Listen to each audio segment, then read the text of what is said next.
الحمد لله رب العالمين والصلاة والسلام على أشرف الأنبياء والمرسلين أما بعد فأعوذ بالله من الشيطان الرجيم من همزه ونفخه ونفثه بسم الله الرحمن الرحيم رب اشرح لي صدري ويسر لي أمري واحلل عقدة من لساني يفقهوا قولي اللهم انفعنا بما علمتنا وعلمنا ما ينفعنا وزدنا علما فبشر عباد الذين يستمعون القول فيتبعون أحسنه أولئك الذين هداهم الله وأولئك هم أولو الألباب أعوذ بالله من الشيطان الرجيم بسم الله الرحمن الرحيم أعوذ بالله من الشيطان الرجيم بسم الله الرحمن الرحيم فأخذتهم الصيحة مصبحين فما أغنى عنهم ما كانوا يكسبون.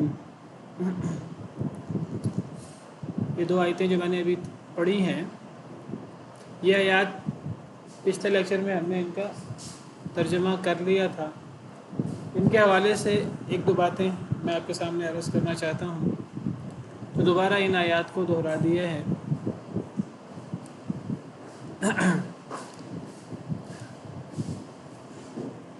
سورہ ہجر میں پہلے ہم نے سیدنا آدم علیہ السلام کا پیدائش کا قصہ اور ابلیس کا قصہ ہم نے پڑھا ہے. اس کے بعد پھر ہم نے سیدنا ابراہیم علیہ السلام کا قصہ پڑھا. پھر اس کے بعد ہم نے سیدنا ابراہیم علیہ السلام کا اس کے بعد سیدنا لوط علیہ السلام کا، پھر اس کے بعد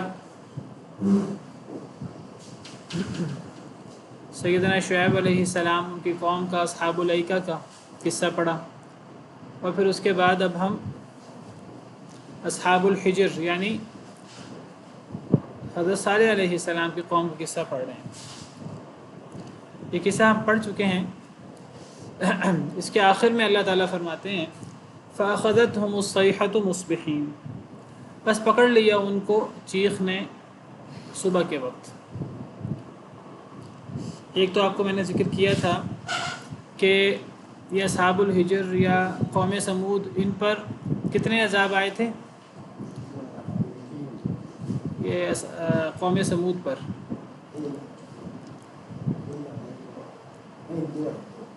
2 عذاب آئے تھے. کون کون سے؟ ایک زلزلہ اور ایک چیخ. 2 عذاب اس قوم پر آئے تھے. یہاں چیخ کا ذکر ہے، اور اسی طرح سورہ ہود میں بھی چیخ کا ذکر ہے، اور سورہ اعراف میں رجفہ کا ذکر ہے، زلزلہ کا ذکر ہے. 2 عذاب ان پر آئے تھے. ان سے پیچھے قوم لوط ہے، اس پر 3 عذاب آئے تھے، بلکہ جو لوگ مہمانوں کے ساتھ برا سلوک کرنے آئے تھے، ایک عذاب اگر وہ بھی شمار کر لیں، ان کی آنکھوں کو مٹا دیا گیا، تو 4 عذاب بنتے ہیں قوم لوط پر. ایک چیخ، اور بستی کو الٹا دیا گیا، اور پتھروں کی بارش، اور چوتھا وہ جو لوگ مہمانوں کے ساتھ برا سلوک کرنے آئے تھے تو ان کی آنکھوں کو مٹا دیا گیا.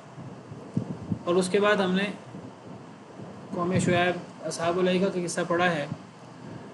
تو اللہ نے ذکر کیا کہ ہم نے ان سے انتقام لیا. ان پر بھی 3 عذاب آئے تھے. ایک ان کے اوپر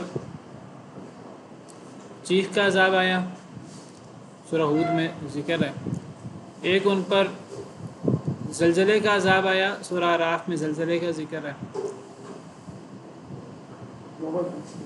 اور پھر ان کے اوپر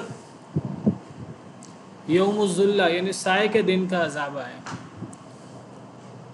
قوم شعیب پر، جس کا ذکر سورہ شعراء میں.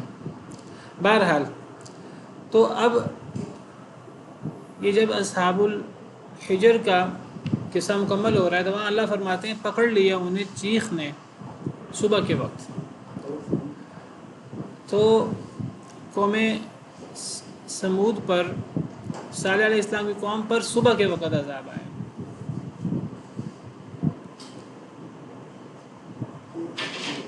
اسی طرح اگر ہم قوم لوط کے بارے میں پڑھیں تو قوم لوط پر بھی جو عذاب آیا وہ صبح کے وقت آیا تھا. اسی صورت میں پیچھے آیت نمبر 72 میں فَأَخَذَتْهُمُ الصَّيْحَةُ مُشْرِقِينَ، قوم لوط کے حوالے سے کہ پکڑ لیا ان کو چیخ نے اشراق کے وقت. تو گویا کہ قوم لوط پر جو عذاب آیا وہ اشراق کے وقت یعنی صبح کے وقت آیا.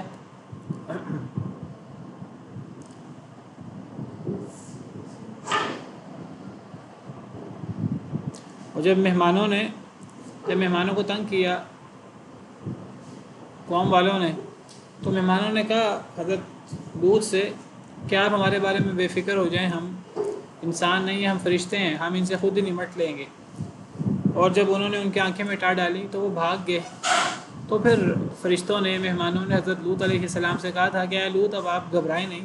قالوا یا لوط انا رسول ربک لن يصلوا الیک فأسر بأهلك بقطع من الليل ولا يلتفت منكم أحد إلا امرأتك إنه مصيبها ما أصابهم إن موعدهم الصبح أليس الصبح بقريب.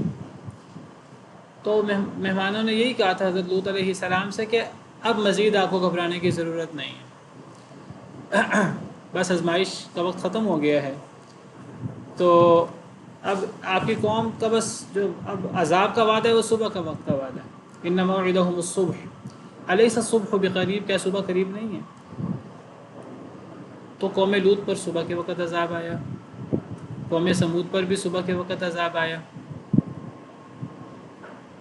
اسی طرح اگر ہم قرآن کریم میں فرعون اور آل فرعون کا قصہ پڑھیں، حضرت موسیٰ کے ساتھ جو ان کا مقابلہ ہوا تو ان کو جو غرق کیا گیا سمندر میں تو وہ وقت بھی صبح کا تھا. سورہ شعراء میں اللہ تعالیٰ فرماتے ہیں اس حوالے سے، یہ سورہ شعراء آیت نمبر 52 ہے جہاں یہ قصہ مکمل ہو رہا ہے حضرت موسیٰ علیہ السلام کا اور فرعون کا. تو اللہ فرماتے ہیں ہم نے موسیٰ علیہ السلام سے کہا کہ آپ راتوں رات میرے بندوں کو لے کر نکلیے، انکم متبعون، تمہاری پیروی کی جائے گی، تمہارا پیچھا کیا جائے گا. بہرحال حضرت موسیٰ علیہ السلام راتوں رات اپنی قوم کو لے کر نکلے، بنی اسرائیل کو، اور پھر جس طرح اللہ نے فرما دیا تھا تمہارا پیچھا ہوگا تو فرعون لاؤ لشکر کو لے کر پیچھے آیا. تو اللہ تعالیٰ فرماتے ہیں فَأَتْبَعُوهُمْ مُشْرِقِينَ، انہوں نے پیچھا کیا ان کا اشراق کے وقت.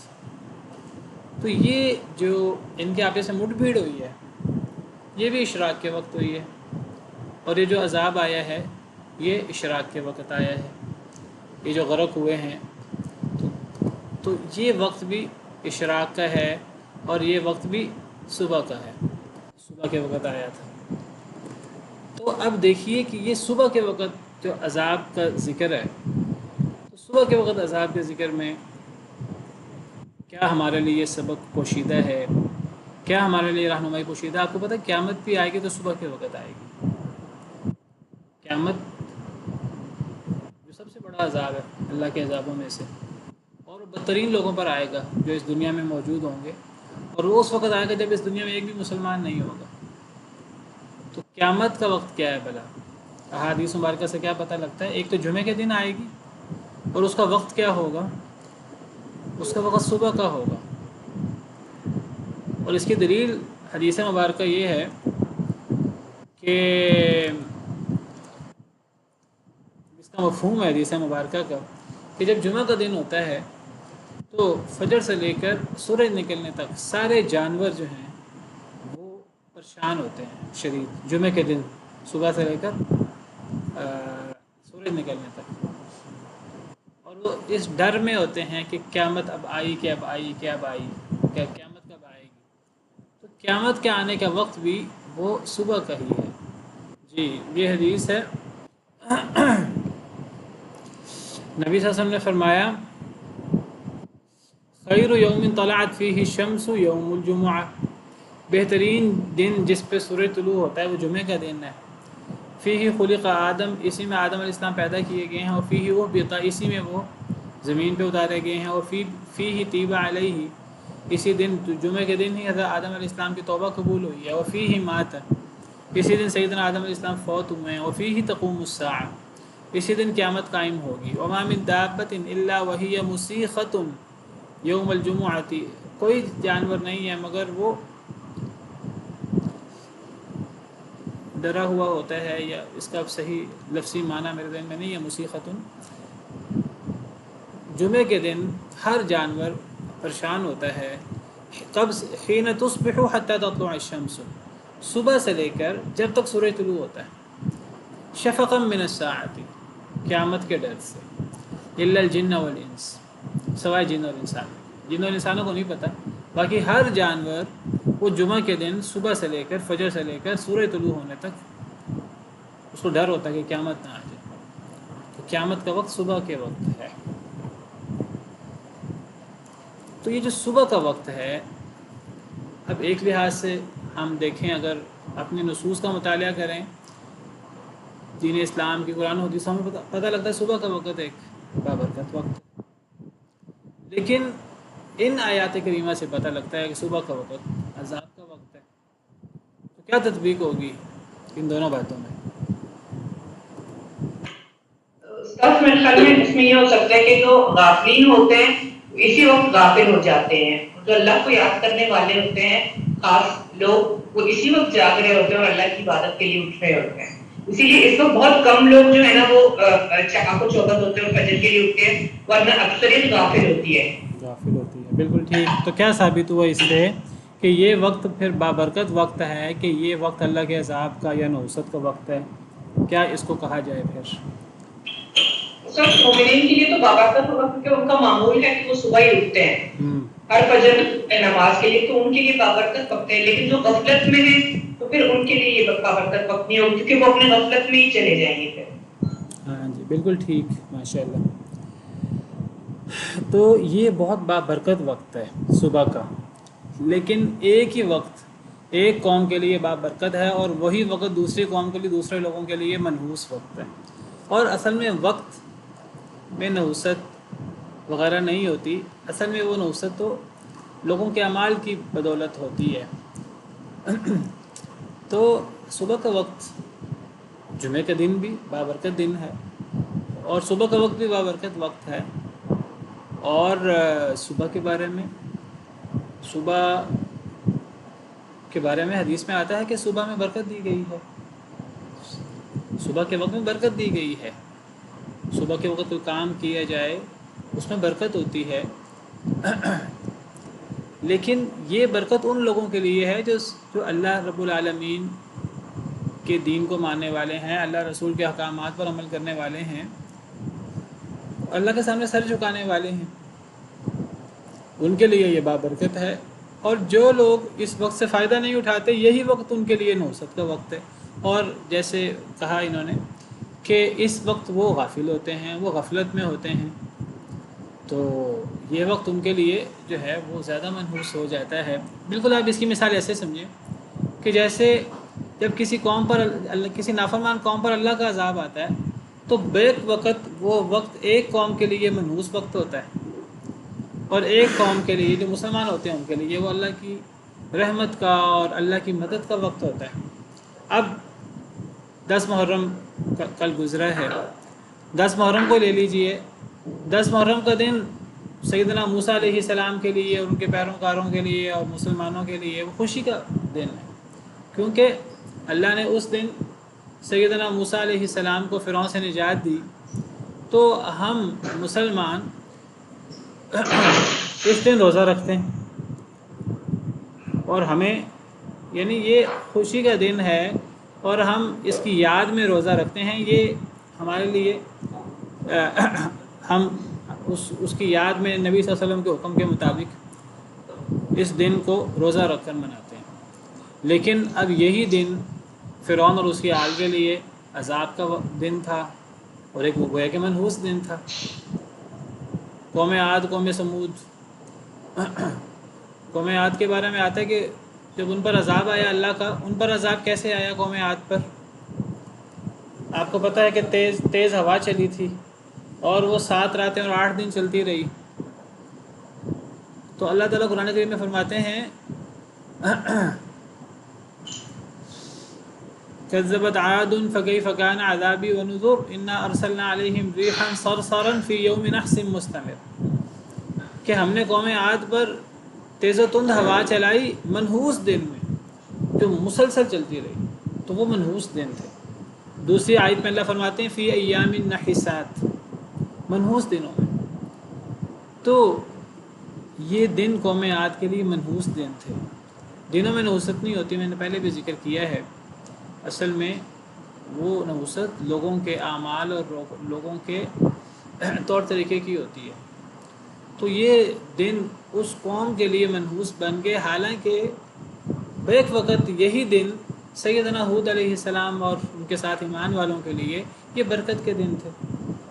تو اسی طرح آپ سمجھیے جمعے کا دن یا قیامت کا دن ایک بھی مومن نہیں ہوگا، تو وہ سارے اللہ کے نافرمان ہوں گے، بدترین لوگ ہوں گے، تو ان کے لیے وہ دن نحوست کا دن بن جائے گا۔ اور اسی طرح یہ صبح کا وقت لے لیجئے، مسلمانوں کے لیے یہ ایک برکت کا وقت ہے، اگر مسلمان اس کو اللہ کے حکم کے مطابق گزاریں، ذکر و اذکار میں گزاریں۔ خاص طور پہ آپ دیکھیے کہ فجر سے لے کر سورج طلوع ہونے تک ذکر و اذکار کا حکم ہے، اور جو بندہ فجر کی نماز کے بعد مصلی پہ بیٹھا رہتا ہے نبی صلی اللہ علیہ وسلم کی سنت کے مطابق، اور وہ ذکر و اذکار کرتا رہتا ہے، اور پھر سورج نکلتا ہے تو وہ 2 رکعتیں پڑھ کر اشراق پڑھ کر، تو گویا کہ وہ نبی صلی اللہ علیہ وسلم کے فرمان کے مطابق وہ مکمل حج اور عمرے کا ثواب پا لیتے ہیں۔ اور یہی فضیلت جو ہے وہ یعنی ایک بابرکت وقت ہے، عصر سے لے کر پھر مغرب تک کا۔ بہرحال میں اس وقت صبح کی بات کر رہا ہوں۔ ہاں، اور اسی طرح موت کا وقت ہے، بالفرض آپ لے لیجئے تو موت کا وقت ایک مومن کے لیے بیک وقت خوشی کا، اللہ سے ملاقات کا وقت ہے، اور ایک کافر کے لیے، اللہ کے نافرمان کے لیے وہ موت کا وقت سب سے مشکل وقت ہے۔ تو صبح کے وقت کو غفلت میں گزارنے کی بجائے خاص طور پہ انسان فجر کی نماز پڑھے، فجر کی نماز انسان ضائع نہ کرے۔ اگر ایک انسان فجر کے وقت سوتا ہے تو گویا کہ شیطان اس کے کانوں میں پیشاب کر دیتا ہے، صحیح حدیث مبارکہ کے مطابق۔ اب وہ کیسے ہوتا ہے؟ ہمیں اللہ اور اللہ کے رسول صلی اللہ علیہ وسلم کی باتوں پر جو صحیح سند سے ثابت ہیں، ہم تک پہنچی ہیں، ہمیں ان میں ایمان ہے، ایمان بالغیب ہے۔ تو یہ بہت بڑی نحوست ہے کہ ایک انسان جو ہے وہ صبح کے لیے اٹھے ہی نہ، اور انسان سویا رہے۔ اور اگر ایک انسان صبح کے لیے اٹھے، فرض نماز پڑھے، سنتے پڑھے، اس سے پہلے صبح کی سنتے ہیں بڑی افضل سنتے ہیں۔ صبح کی سنتوں کی فضیلت یہ ہے کہ وہ یعنی دنیا و ما فیہا سے افضل ہے۔ 2 رکعتیں پڑھنا، فجر کی سنتے، اور پھر اس کے بعد فجر کے بعد اذکار کرنے چاہیے، اور کم از کم سورج طلوع ہونے تک جو ہے وہ ذکر و اذکار میں، عبادت میں مشغول ہونا چاہیے۔ تو یہ ایک بڑا بابرکت وقت ہے، اس وقت کو ضائع نہیں کرنا چاہیے۔ تو عام طور پر اللہ کے نافرمان لوگ اس وقت غفلت میں ہوتے ہیں، اور اس غفلت کی وجہ سے عام طور پر عذاب کے لیے یہ وقت، اس وقت کئی لوگوں پر، کئی قوموں پر عذاب آئے، والعیاذ باللہ۔ فما اغنى عنهم ما كانوا يكسبون، بس نہیں فائدہ دیا ان کو جو وہ کماتے تھے۔ تو اللہ تعالیٰ تبصرہ کر رہے ہیں کہ اس قوم پر، قوم سمود پر جو عذاب آیا، تو یہ بڑے ہنرمند، ظاہری دنیاوی طور پر بہت ہنرمند، بڑی ترقی یافتہ دنیاوی اعتبار سے، اور بڑی طاقتور اور مالدار قوم تھی، قوم عاد کی طرح قوم سمود بھی۔ تو جو کچھ ان کے پاس مال و دولت، اقتدار، اختیار، ہنر، تجارت، یا جو بھی ترقی تھی، یہ بھی بہت ترقی یافتہ تھے دنیاوی اعتبار سے۔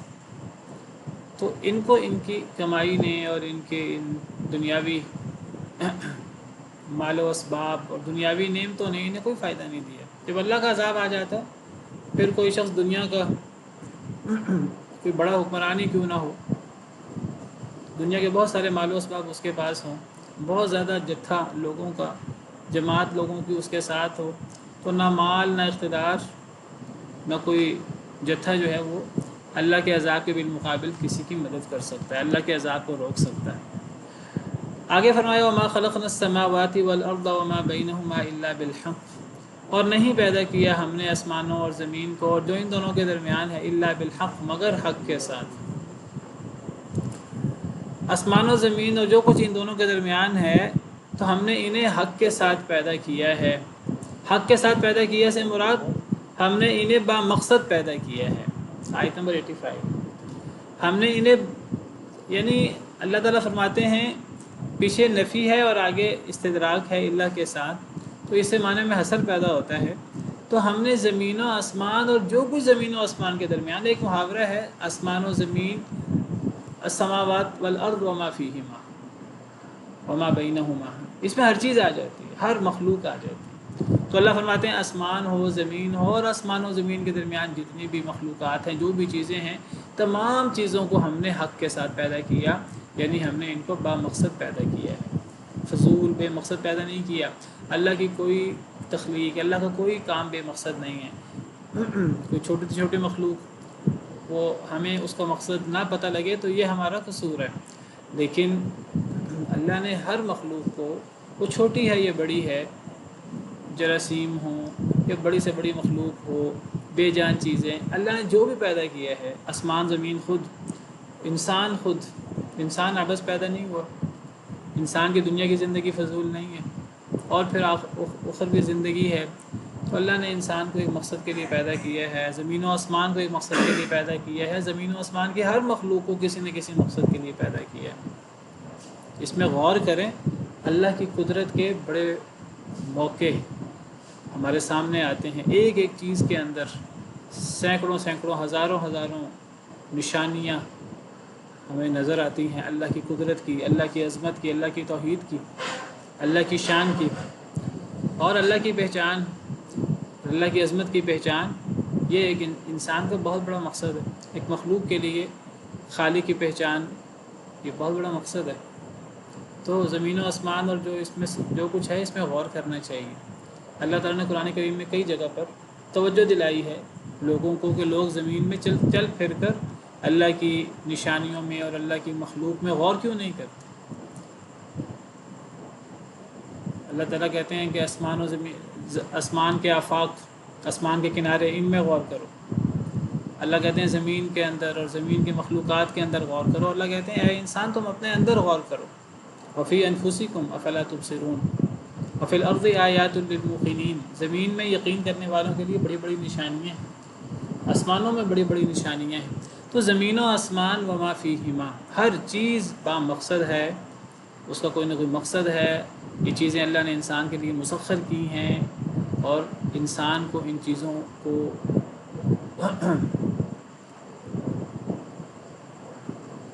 یہ چیزیں انسان کے لیے مسخر ہے. تو انسان کا کام ہے کہ انسان ان چیزوں پر غور کرے، اور انسان اللہ کے حکم کے مطابق، انسان اللہ کا مقابلہ کر کے نہیں کہ انسان اب یہ کہے کہ جی جس طرح اللہ نے کوئی سسٹم بنایا ہے میں اللہ کے سسٹم کے مقابل ایک نیا سسٹم بنا لوں. اگر اللہ کا سسٹم، اگر اللہ مجھ سے ناراض ہوں اور اللہ تعالیٰ مجھے کوئی چیز نہ دیں تو میں پھر خود وہ چیز بنا لوں. میں اللہ کے مقابلے میں اپنا ایک سورج بنا لوں، اللہ کے مقابلے میں اپنا ایک چاند بنا لوں، اللہ کے مقابلے میں نہیں، بلکہ انسان ان سب چیزوں میں غور کرے اور اس سے اپنے رب کی پہچان اور اپنے رب کی عظمت کی پہچان حاصل کرے، اور پھر اللہ کی توحید کی انسان کو پہچان، اور پھر انسان اللہ کے سامنے جھک جائے، اور پھر انسان جو ہے وہ اللہ کے احکامات کے مطابق زندگی گزارے. وَإِنَّ السَّاعَةَ لَآتِيَةٌ، اور بے شک قیامت البتہ وہ آنے والی ہے. ان بے شک زور دینے کے لیے، اور لآتیۃ میں لام بھی تاکید کا ہے.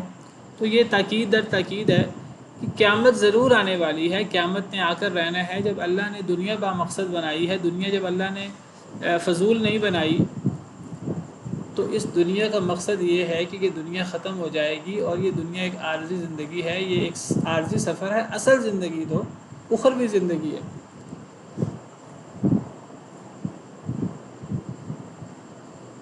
تو پھر انسان کو کیا کرنا ہے؟ قیامت آنے والی ہے، اور قیامت کے بعد ایک نئی زندگی آنے والی ہے. انسان کو یہ دنیا جنت نہیں بنانی اپنے لیے، اور ساری دگ و دو انسان کو اس دنیا کے لیے نہیں کرنی. اصل میں اس دنیا کو انسان کو اپنی آخرت کی کھیتی بنانا ہے. کہ دنیا دارالعمل ہے، اس کے اندر عمل کرنا ہے. اس دنیا کے اندر انسان کو انسان کے اعمال کا پورا پورا بدلہ اچھا ہو یا برا نہیں ملے گا، کیونکہ دنیا دارالعمل نہیں ہے. یہ دنیا دارالجزا نہیں ہے، دنیا دارالعمل ہے، دارالامتحان ہے. اس دنیا میں انسان نے عمل کرنا ہے. اب مرضی ہے انسان کے، اللہ نے اختیار دیا اچھا عمل کر لے، برا عمل کر لے. بدلہ بھی مل جاتا ہے دنیا میں، بدلے کی بعض صورتیں ہمیں نظر آتی ہیں، لیکن حقیقی بدلہ وہ آخرت میں ہے۔ تو اصل زندگی آخرت کی ہے۔ آخرت کو مد نظر رکھیں تو اس کے مقابلے میں دنیا ایسے ہے جیسے ہے ہی نہیں۔ نبی صلی اللہ علیہ وسلم فرمایا کرتے تھے اللہم لا عیش الا عیش الآخرہ، اے اللہ کوئی زندگی نہیں ہے مگر آخرت کی زندگی، آخرت کی زندگی کے مقابل تو دنیا کی زندگی کوئی زندگی نہیں ہے، آخرت کی نعمتوں کے مقابلے میں دنیا کی نعمت کوئی نعمت نہیں ہے۔ اللہم لا عیش الا عیش الآخرہ فاغفر للانصار والمہاجرہ، جنگ خندق کے موقع پر نبی صلی اللہ علیہ وسلم اور صحابہ کرام خندقیں کھود رہے تھے اور ساتھ ساتھ یہ ریجز پڑھ رہے تھے کہ اے اللہ ساری نعمتیں تو آخرت کی نعمتیں ہیں، تو اے اللہ دنیا کے اندر ہماری کمیاں کوتاہیاں وہ معاف کر دے، مہاجرین کی اور انصار کی۔ تو انسان کو نہ صرف یہ کہ یہ دنیا عیش و عشرت میں اور کھیل کود میں اور غفلت میں گزار دینی چاہیے، بلکہ انسان کو یہ دنیا بامقصد گزارنی ہے، اور وہ مقصد کیا ہے؟ آخرت کی تیاری، اللہ رب العالمین کے احکامات کے مطابق زندگی گزارنی ہے، آخرت کے لیے تیاری کرنی ہے، قیامت آنے والی ہے۔ فاصفح الصفح الجمیل، بس معاف کر دیجئے، بہت خوبصورتی کے ساتھ معاف کرنا۔ صفح کہتے ہیں درگزر کرنے کو، جس طرح قرآن کریم میں کئی جگہ پر ہے فاعفوا واصفحوا، کہ معاف کر دو اور درگزر کرو، تو اسی سے الصفح، فاصفح الصفح الجمیل نبی صلی اللہ علیہ وسلم کو خطاب ہے کہ اے نبی صلی اللہ علیہ وسلم نہ یہ دنیا بے مقصد ہے اور نہ یہ دنیا اس کے ساتھ زندگی ختم ہونی ہے، یہ دنیا با مقصد ہے اور یہ دنیا اصل میں آخرت کے لیے ہے، اور اس دنیا میں آخرت کے لیے محنت کرنی ہے۔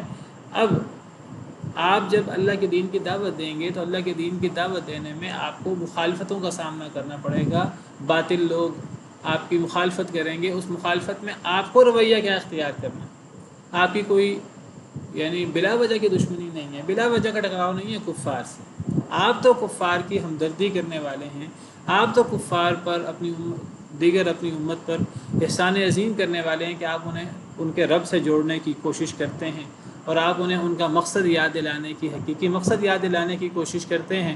اب آگے سے کفار وہ غفلت میں ہیں، وہ بے وقوف ہیں، انہیں اندازہ نہیں ہے کہ نبی کریم صلی اللہ علیہ وسلم کتنی بڑی رحمت ہے ان کے لیے، وہ جو نبی صلی اللہ علیہ وسلم ان کے لیے اللہ کا بہت بڑا احسان ہے، وہ اس نبی کے ساتھ برا سلوک کرتے ہیں زبان سے، عمل سے۔ تو اگر وہ آپ سے برا سلوک کریں تو آپ دعوتی نقطہ نظر سے آپ درگزر کا رویہ اختیار کیجیے، آپ معافی کا رویہ اختیار کیجیے۔ اس سے کیا فائدہ ہوگا؟ اس سے فائدہ ہوگا کہ اگر اگلا بندہ زیادتی کرتا ہے اور آپ جواب میں معافی کا رویہ اختیار کرتے ہیں تو اس سے ایک وقت آئے گا کہ آپ کا دشمن بھی وہ آپ کے اس رویے سے متاثر ہو کر وہ آپ کے قریب آ جائے گا، آپ کا دوست بن جائے گا، جس طرح دوسری آیت کریمہ میں اللہ تعالیٰ فرماتے ہیں۔ تو فرمایا فاصفح الصفح الجمیل، بس آپ معاف کیجئے، بہت خوبصورتی سے معاف کرنا۔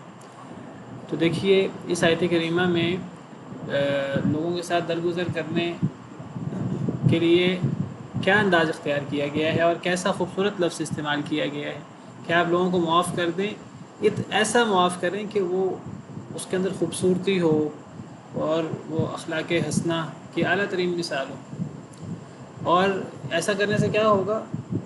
دوسری آیت میں اللہ تعالیٰ فرماتے ہیں ادفع بالتی ہی احسن فاذا الذی بینک وبینہ عداوۃ کانہ ولی حمیم، کہ جب آپ کسی کی برائی کا جواب اچھائی سے دیں گے تو اس کا نتیجہ یہ نکلے گا کہ آپ کے اور اس کے درمیان اگر دشمنی ہے تو ممکن ہے کہ یہ دشمنی بڑی بہترین دوستی میں بدل جائے۔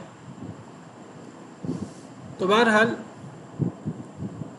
معاف کیجیے، درگزر کریں لوگوں کو۔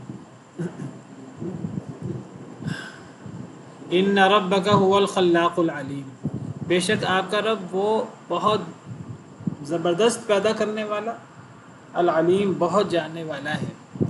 الخلاق یہ خالق سے مبالغہ ہے، مبالغہ کا صیغہ ہے، خالق کا مطلب پیدا کرنے والا، اور الخلاق بڑا زبردست پیدا کرنے والا، العلیم جاننے والا، یعنی اللہ رب العالمین تو انسانوں کے، جنوں کے، تمام مخلوقات بشمول آسمان و زمین، یہ تمام ستارے سیارے، لمبا چوڑا سسٹم، اللہ رب العالمین تو ہر چیز کے خالق ہیں اور زبردست خالق ہیں۔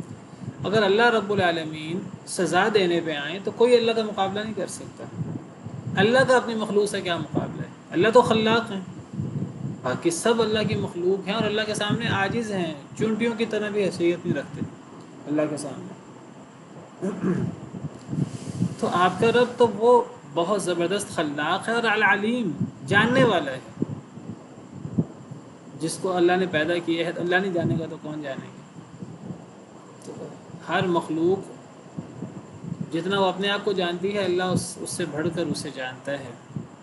وَلَقَدْ آتَيْنَاكَ سَبْعًا مِّنَ الْمَثَانِي وَالْقُرْآنَ الْعَظِيمِ، اور البتہ تحقیق ہم نے دی آپ کو 7 من المثانی بار بار پڑھی جانے والی یعنی آیات، والقرآن العظیم اور قرآن عظیم عطا کیا ہے. ہم نے آپ کو 7 المثانی عطا کی. تو 7 کا مطلب 7 اور مثانی کا مطلب مثانی اسنان سے ہے. اسنان کا مطلب 2، مثانی کا مطلب بامحاورہ طور پر یعنی وہ آیات جو بار بار دہرائی جاتی ہیں، جو 1 سے 2، 2 سے 4، 4 سے 8 یعنی وہ دہرائی جاتی ہیں.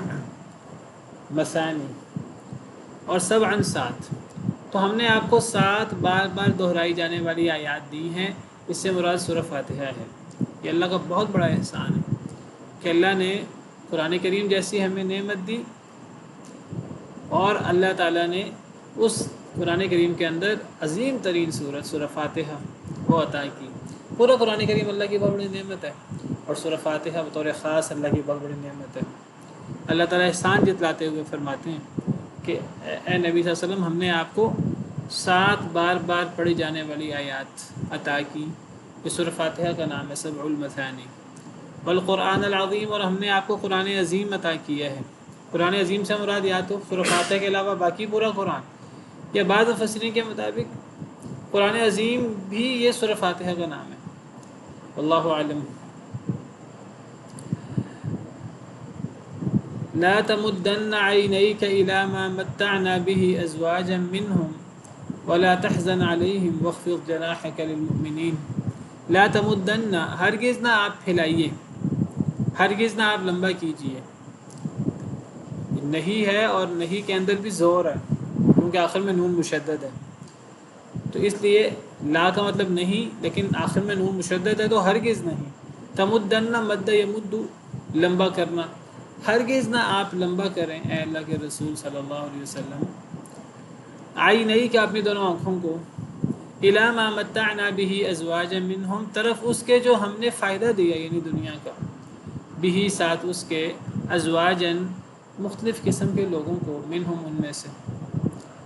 یعنی اللہ تعالیٰ فرماتے ہیں دنیا میں اگر اللہ نے دنیا دار لوگوں کو اگر دنیا کی کوئی نعمتیں دے دیں تو اے نبی صلی اللہ علیہ وسلم اس سے کبھی دھوکہ نہ کھائیے گا. کتنی بڑی نصیحت ہے، کتنی عظیم نصیحت ہے.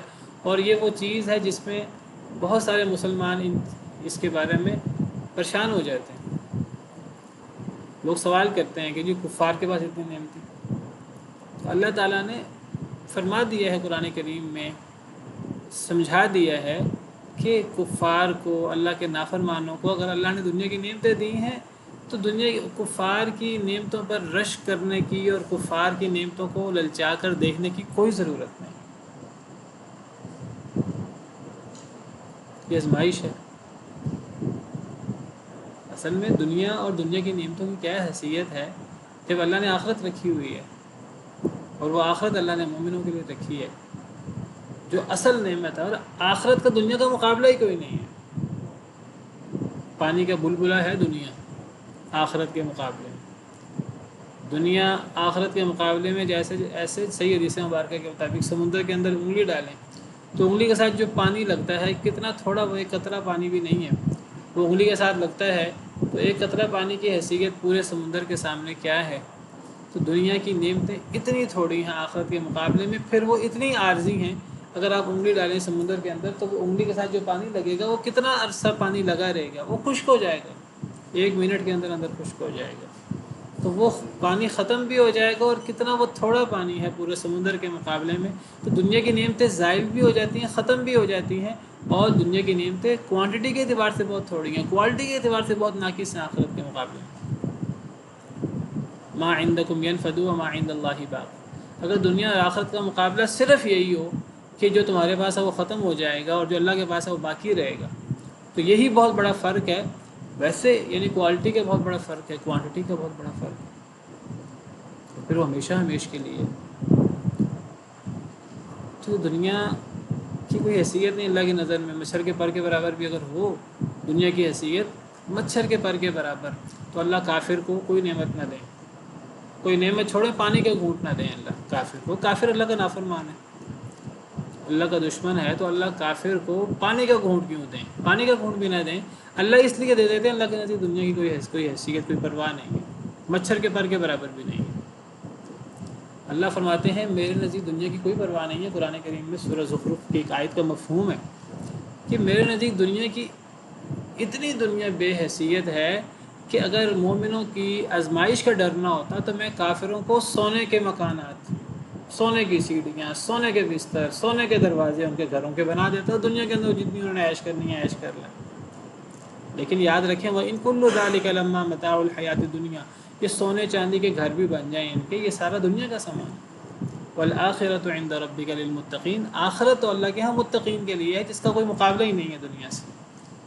تو جب آخرت ہمارے سامنے نہیں ہوتی تو پھر ہمارے سامنے یہ چیز تشویش کا باعث بنتی ہے، اور یہ ہمارے آخرت پر ایمان نہ لانے کی اور اللہ کے وعدوں پر یقین نہ کرنے کی، اللہ کے وعدوں پر شک و شبہ کرنے کی بنا پر ہمارے ذہن میں یہ اشکالات پیدا ہوتے ہیں۔ جب ہمارے ذہن میں یہ اشکالات پیدا ہوں تو سمجھیے ایمان کمزور ہوا ہے، سمجھیے کہ وہ جو آخرت پہ وہ جو اللہ کے وعدے ہیں آخرت کے بارے میں، اور تو ان وعدوں کے اوپر جو ہے نا وہ ہمارا ایمان اور یقین جو ہے وہ ڈگمگا رہا ہے۔ نبی کریم صلی اللہ علیہ وسلم لیٹے ہیں زمین پہ چٹائی پہ، سیدنا عمر رضی اللہ تعالیٰ عنہ دیکھتے ہیں آپ کو جسم مبارک پہ جو ہے وہ نشان پڑے ہیں چٹائی کے، رونا شروع کر دیتے ہیں نبی صلی اللہ علیہ وسلم کی حالت کو دیکھ کر، اور کہتے ہیں اے نبی صلی اللہ علیہ وسلم اللہ کا آپ کے ہاں سب سے بلند مقام تو آپ کا ہی ہے، اور آپ کی یہ کیفیت کہ دنیا کے اندر آپ کس انداز سے زندگی گزار رہے ہیں، دوسری طرف یہ کیسر و کسرا اور فارس ہیں وہ عیاشی کے اندر زندگی گزار رہے ہیں، اللہ کے نافرمان ہیں۔ تو نبی صلی اللہ علیہ وسلم نے یہی سمجھایا، آپ نے فرمایا اے عمر تمہیں بھی بات سمجھ میں نہیں آئی کہ اللہ نے ان کو دنیا دے دی ہے اور اللہ نے ہمارے لیے آخرت رکھ دی ہے، کیا ہم اللہ کی اس تقسیم پر راضی نہیں ہیں؟ تو ہمارے لیے اللہ نے آخرت میں نعمتیں رکھی ہیں۔ آپ نے فرمایا میرا اور اس دنیا کا کیا لینا دینا، مالی ولی دنیا، میرا اس دنیا سے کیا لینا دینا ہے، میرا اس دنیا کے اندر دنیا کی نعمتوں کے اندر کیا تعلق۔ تو دیکھیے اگر ہم نبی صلی اللہ علیہ وسلم کو اپنا نبی ماننے والے اور نبی کریم صلی اللہ علیہ وسلم کے اسوہ حسنہ پر عمل کرنے والے اور نبی صلی اللہ علیہ وسلم جیسی زندگی گزارنے کا دعویٰ کرنے والے، آپ جیسی زندگی کوئی نہیں گزار سکتا لیکن ہم کوشش کرتے ہیں، تو پھر یہ آیت کریمہ ہمارے لیے ہے۔